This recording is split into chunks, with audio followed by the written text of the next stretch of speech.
Hey folks, it's Marcos, back on the river with the latest Snowflake updates flowing downstream. We've got a full current this month: business momentum, AI acceleration, and a wave of platform enhancements. Let's dive in. First, on the business side, Snowflake dropped its Q4 and full-year fiscal 2026 earnings in late February, and the numbers made a splash. Revenue came in at $1.28 billion for the quarter, up 30% year over year, and earnings per share landed at 32 cents, blowing past the street's estimate of negative 10 cents. The company also locked in a record $400 million contract and guided fiscal year 2027 toward a 75% product gross margin and a 12.5% operating margin, up from 10.5%. That's a meaningful current pushing toward sustained profitability. On the acquisition front, Snowflake officially closed its purchase of Observe in early February. If you remember from last time, Observe brings AI-powered observability into the fold, built on open standards like Apache Iceberg and OpenTelemetry. Now that the deal is done, the combined platform is live, shifting teams from reactive monitoring to proactive, automated troubleshooting. Their AI-powered site reliability engineer can help resolve production issues up to 10 times faster. That's Snowflake planting a flag in the $50+ billion IT operations management market. And it's a signal that reliability is now a first-class citizen inside the AI data cloud. Now let's paddle into the technical rapids. On the AI and Cortex front, there's been a steady stream of releases. AI code suggestions in workspaces hit preview in mid-March, giving developers AI-assisted coding directly inside Snowflake.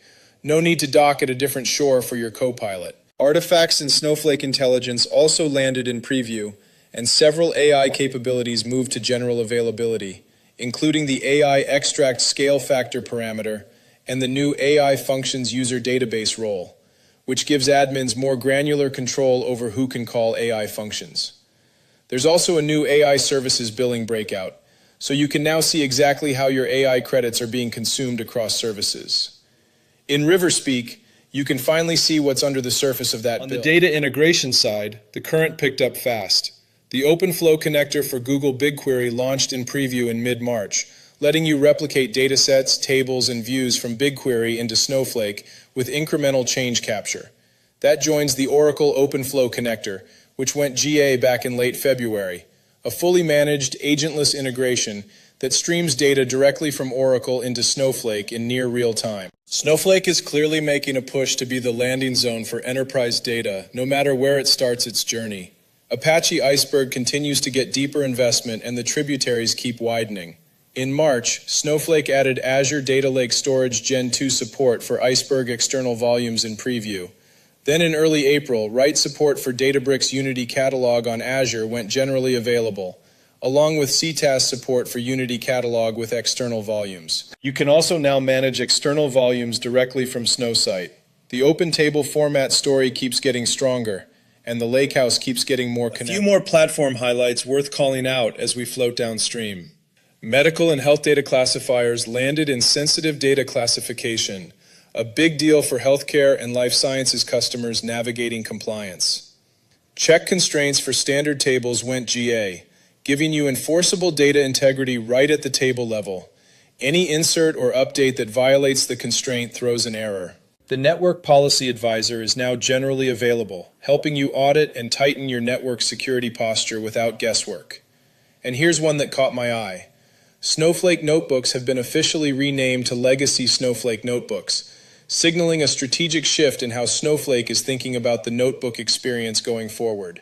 Also, metering for hybrid table requests has been disabled, removing a cost barrier and making hybrid tables a much easier sell for transactional use cases. On the governance and security front, Trust Center extensions went GA, and the data clean rooms got a meaningful refresh.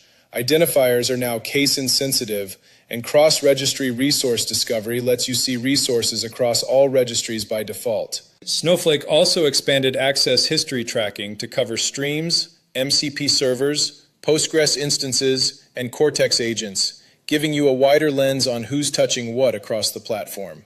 And one more thing before we pull the canoe ashore. Snowflake's Accelerate 2026 virtual event series kicks off later this month, running April 21st through the 30th. If you want hands-on labs, deep dives into Cortex, Streamlit, and dbt integrations, it's worth putting on the calendar. Spots are filling fast. In summary, the river is moving fast, and it's getting wider. Between a blowout earnings quarter, the Observe acquisition going live, deeper AI tooling, expanding Iceberg and Openflow connectivity, and a tighter governance story, Snowflake is paddling hard on all fronts. That's the latest from the river. Stay tuned, keep your data flowing, and we'll see you upstream.